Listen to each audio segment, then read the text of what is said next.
नमस्कार, मैं शगुन मावी और आप देख रहे हैं न्यूज लाइव। भारत ने रचा इतिहास। श्रीहरिकोटा से पहला private rocket Vikram launch. PM Modi ने दी बधाई। भारत ने अंतरिक्ष के क्षेत्र में बड़ा इतिहास रच दिया है।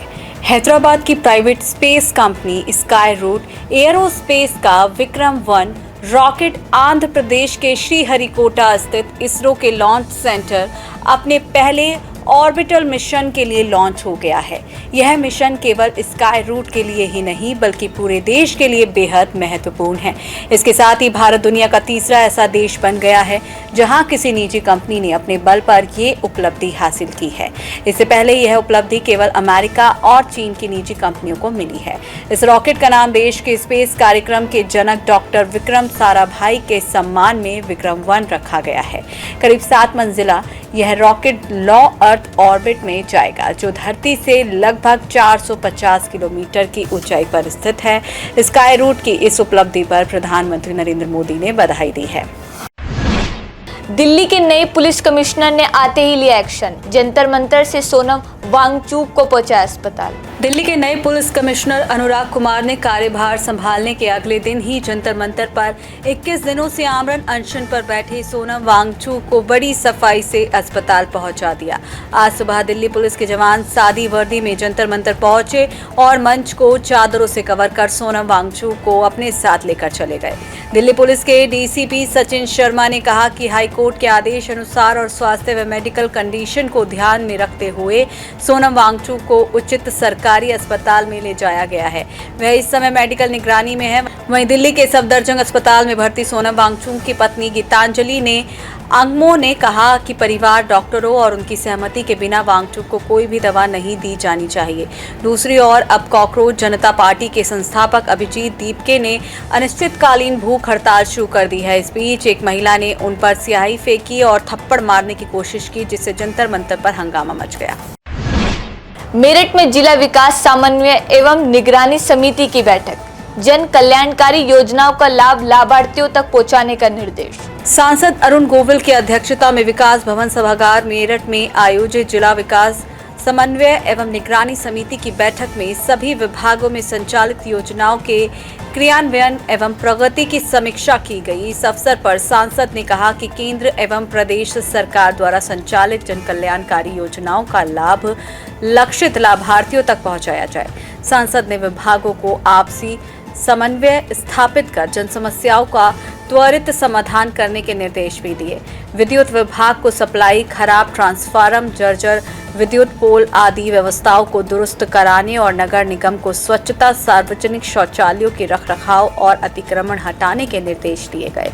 जिलाधिकारी डॉक्टर वीके सिंह ने विभागीय अधिकारियों को निर्देशित किया कि जनप्रतिनिधियों द्वारा उठाई गई समस्याएं एवं दिए गए सुझावों का पालन करें। बैठक में सांसद हरीन्द्र मलिक, राज्य मंत्री स्वतंत्र प्रभार डॉक्टर सुमेंद्र तोमर, महापौर हरिकांत अहलुवालिया, जिला पंचायत अध्यक्ष गौरव चौधरी, विधायक मेरठ कैंट अमित अग्रवाल, विधायक सिवाल खास गुलाम मोहम्मद, विधायक सरधना अतुल प्रधान, एमएलसी धर्मेंद्र भारद्वाज, एमएलसी अश्विनी त्यागी, एसएसपी अविनाश पांडे, नगर आयुक्त सौरभ गंगवार, सीडीओ नुपुर गोयल आदि उपस्थित रहे।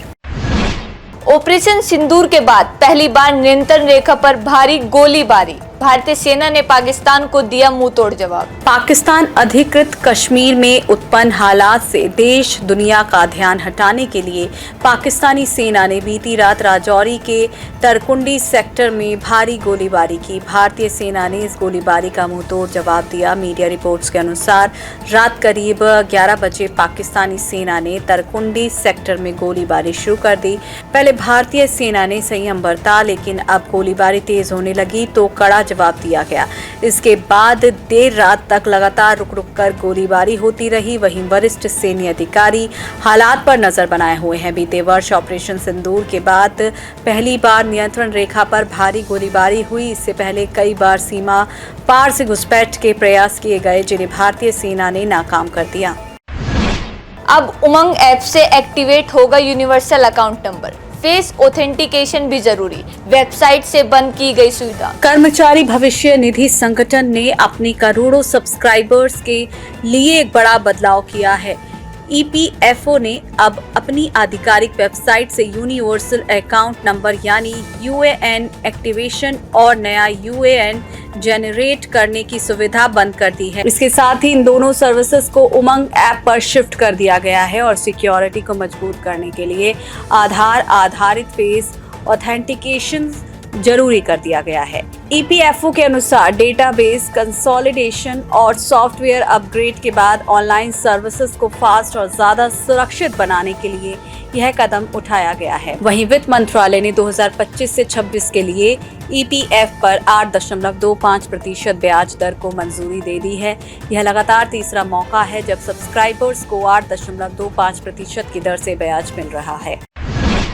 अमेरिका का लगातार 7वीं रात ईरान पर हमला, होर्मुज स्ट्रेट में 2 तेल टैंकरों में विस्फोट का दावा। अमेरिकी सेंट्रल कमांड ने कहा कि लगातार 7वीं रात ईरान के सैन्य ठिकानों, हथियारों, भंडारों और समुद्री सैन्य क्षमताओं पर हमले किए गए।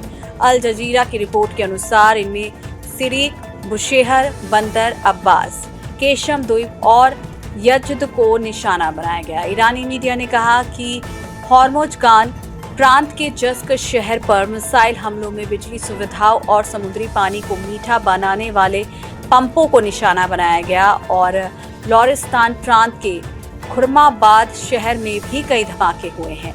वहीं ईरान की इस्लामिक रिवॉल्यूशनरी गार्ड कॉर्प्स ने दावा किया कि अमेरिकी खुफिया एजेंसियों की गलत जानकारी के कारण हॉर्मुज स्ट्रेट में 2 तेल टैंकरों के समुद्र में बिछी माइंस से टकराने के बाद विस्फोट हो गया, जबकि अमेरिकी सेंट्रल कमांड ने इस दावे को गलत बताया। दूसरी ओर ईरान ने कतर स्थित अमेरिकी अल उदैद एयरबेस पर हमला किया, जिसमें अमेरिकी हिमार्स रॉकेट सिस्टम, मिसाइलें और अन्य सैन्य उपकरण नष्ट कर दिए गए हैं। वहीं ब्रिटेन ने ईरान के इस्लामिक रिवॉल्यूशनरी गार्ड कॉर्प्स को औपचारिक रूप से राष्ट्रीय सुरक्षा के लिए खतरा घोषित कर दिया है और कहा कि इसका समर्थन अपराध माना जाएगा।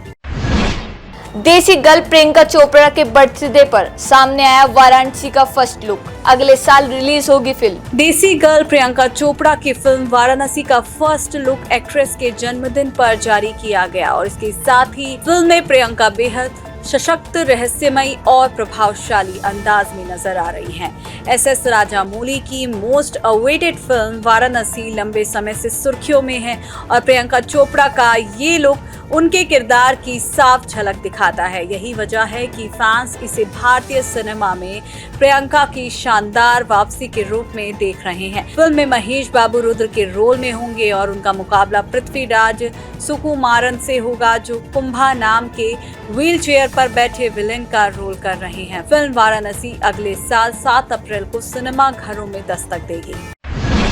आज के लिए बस इतना ही। कल फिर मिलेंगे देश दुनिया की नई जानकारियों के साथ। तब तक के लिए देखते रहिए और सब्सक्राइब करिए IIMT मीडिया।